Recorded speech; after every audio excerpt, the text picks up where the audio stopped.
De lundi à vendredi, on court. Le travail, le ménage. Du 1er janvier au 31 janvier, il y a trop à faire. On court, on fait tout, on monte, on descend. Du 1er janvier au 31 décembre, c'est infernal.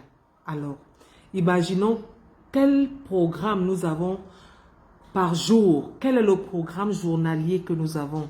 Nous avons des factures, nous avons la maison, nous avons les enfants, nous avons le mari, nous avons le travail, nous avons les amis, nous avons la famille. Oh, quand est-ce qu'on s'arrête? On ne s'arrête pas. Mais malheureusement, nous avons été obligés de nous arrêter, de marquer un temps d'arrêt ferme. C'était obligé. Noir, blanc, jaune, bleu, rouge, riche, pauvre, grand, vieux, jeune, adolescent, bébé, tout le monde, stop. Pendant 2 mois. Nous avons marqué ce temps d'arrêt pendant 2 mois. C'est ce que nous allons voir tout à l'heure. Nous allons développer un tout petit peu, voir de côté positif, ce que nous avons appris comme leçon. Eh bien, nous allons parler du confinement.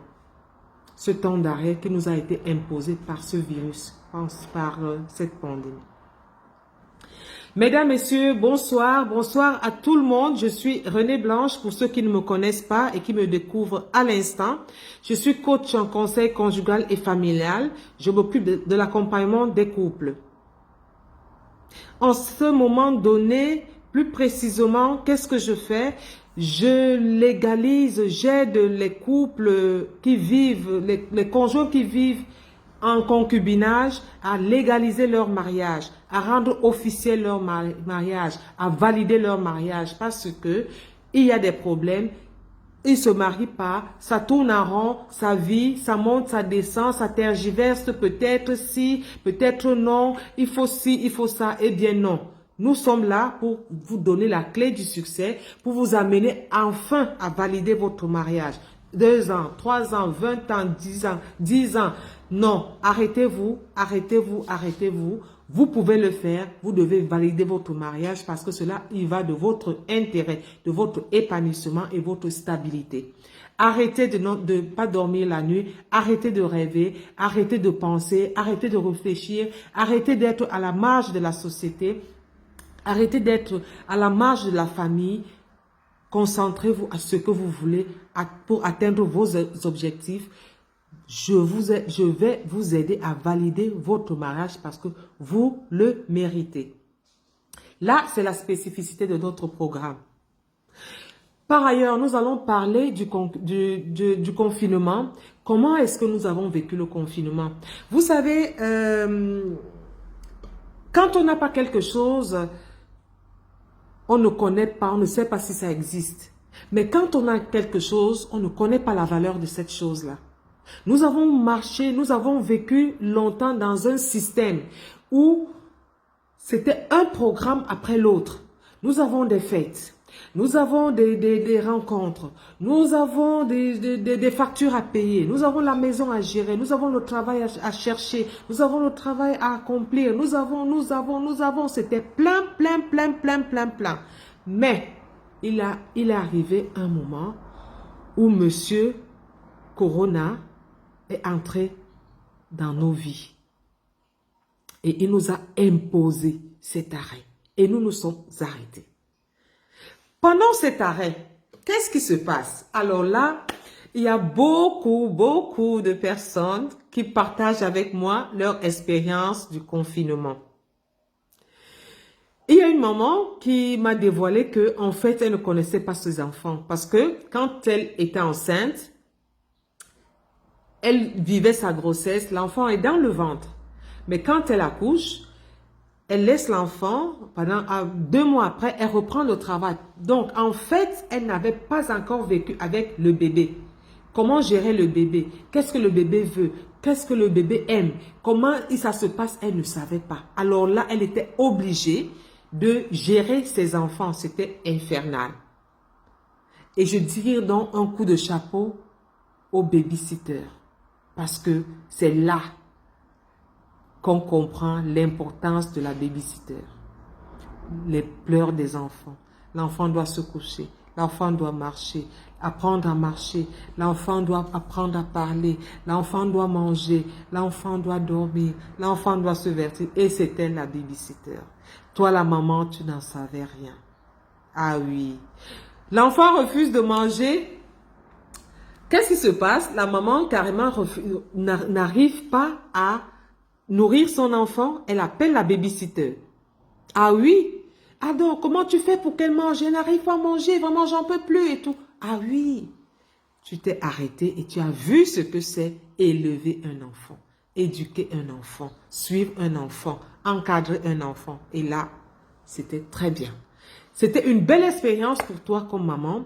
C'était une belle expérience, une belle leçon de vie parce que tu as couru, laissant ton enfant à quelqu'un d'autre. Pas parce que tu le voulais ou alors pas parce que tu n'aimes pas cet enfant. Non, c'est parce que tu as autre occupation.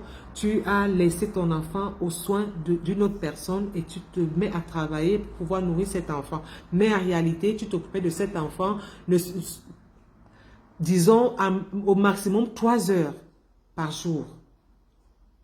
Tu as vu l'importance de la babysitter. Et aujourd'hui, je suis sûre que tu vas repartir sur de nouvelles bases, avec la considération que tu avais pour elle, avec l'état d'esprit, l'état d'âme avec lequel tu la considérais. Tu vas changer un peu, tu vas changer le point de vue, tu vas changer d'attitude et tu vas valoriser encore plus. Et là, c'est très important. Et nous les mamans aussi, avec le papa qui monte, qui descend tous les jours, tout le temps dans la maison, pendant 3 mois. C'est pas facile. Très difficile. On ne parle pas fort en ce moment-là. Tu vas au couloir, tu le rencontres. Tu vas à la cuisine, tu le rencontres. Tu vas dans la chambre, tu le rencontres. Il est présent partout. C'est comme ça qu'il demande tout. Il ne sait rien. Tu te rends compte que c'est pas facile. Vivre tous les jours dans tes 5,50 m avec des enfants, avec ton mari, c'était pas évident. On se découvre, on se redécouvre, on apprend encore à se connaître. Et c'est toujours très très bien d'apprendre à se connaître. Ah oui, c'est important. C'est aujourd'hui que je peux découvrir que il y a certains aspects dans la maison que je ne savais pas traiter.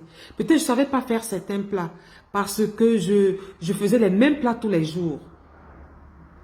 Je ne savais pas faire des boissons naturelles parce que j'achetais au supermarché. Ah oui. Je ne savais pas me faire des soins de visage parce que j'achetais, mais les boutiques étaient fermées. Qu'est-ce que je fais? Je rentre sur Internet, je cherche, j'apprends à faire quelque chose. J'apprends à faire ça parce que nous avons des produits naturels, hein, qui nous rendent belles, qui nous rendent beaux. Donc, on apprend à faire, on a appris à faire beaucoup de choses. On a appris à faire beaucoup de choses. On a découvert que, il y a certaines personnes qui ont découvert que peut-être n'était pas très très propre, très très ordonnée, savait pas bien faire la cuisine, savait pas bien entretenir les enfants. On a réappris à faire certaines choses. Et c'était une très, très... Moi, je prends ça du côté positif, hein, parce que on apprend tous les jours. Faut pas regretter ce qu'on a fait hier, comme on a vécu hier, parce que la vie est devant. La vie, c'est le futur. La vie, c'est pas le passé. Le passé nous sert à affronter mieux le futur.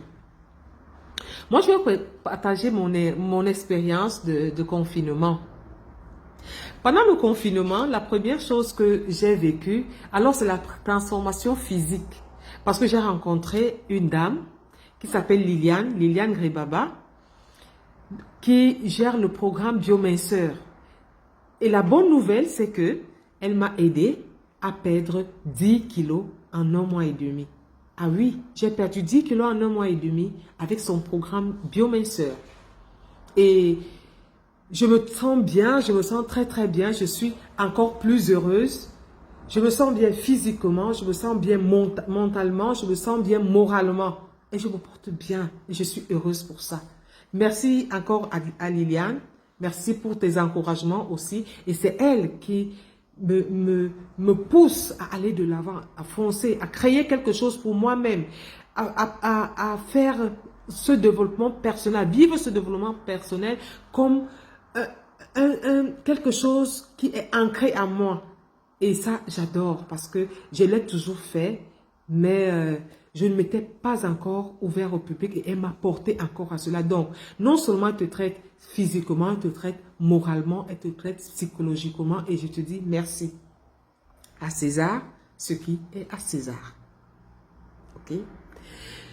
Alors, après cette considération physique, cette transformation physique et morale, j'ai appris à jardiner. Oui.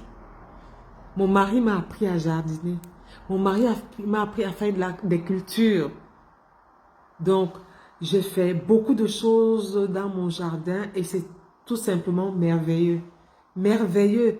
Et aujourd'hui, je me trouve à consommer uniquement bio. Une autre chose que j'ai faite pendant le confinement, j'ai regardé beaucoup de films africains. Ah oui, beaucoup de films africains.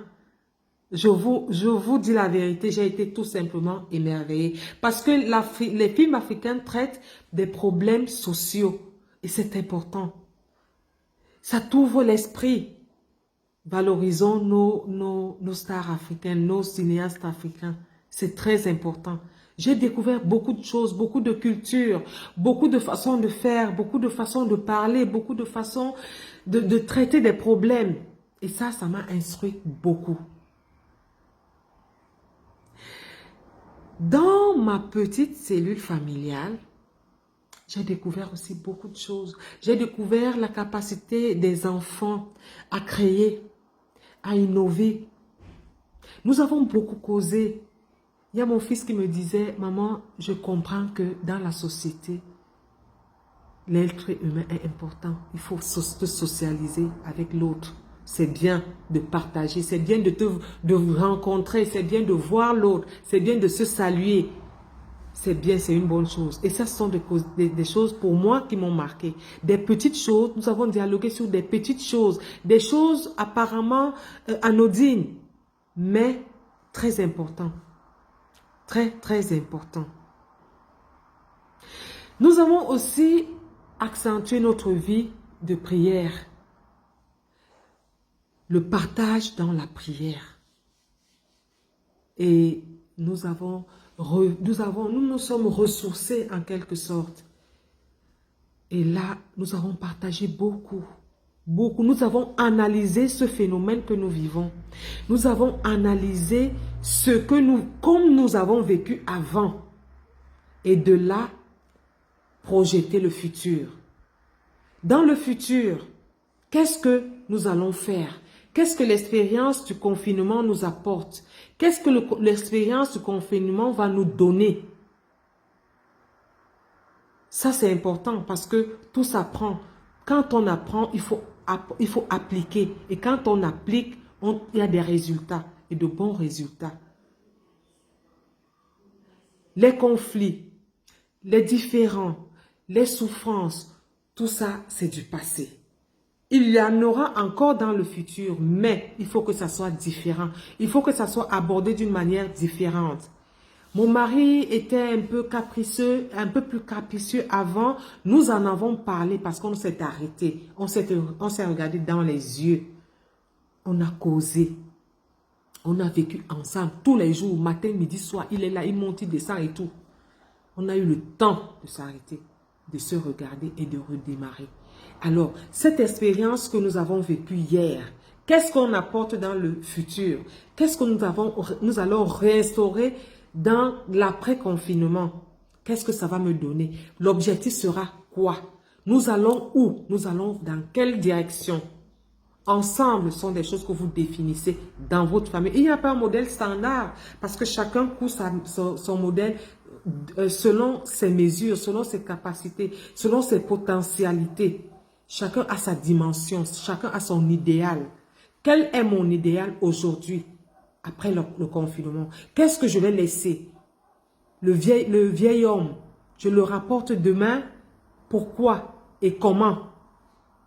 Le vieil homme, je le laisse. Pourquoi je dois le laisser? Et comment je vais l'aborder? Donc, que le confinement que nous avons vécu nous apporte beaucoup de bonheur, nous apporte beaucoup d'assurance, que nous redémarrons sur une autre base, que nous laissons le vieil homme, que nous laissons le Congo, ça, que nous laissons le commérage, que nous laissons la paresse, que nous laissons l'orgueil, que nous laissons que nous soyons plus humbles, que nous laissons la méchanceté, que nous laissons la paresse, que nous nous projetons dans le futur comme une personne meilleure. Parce que ce que tu veux, c'est ce que tu auras. Ce que tu veux, c'est ce que tu as.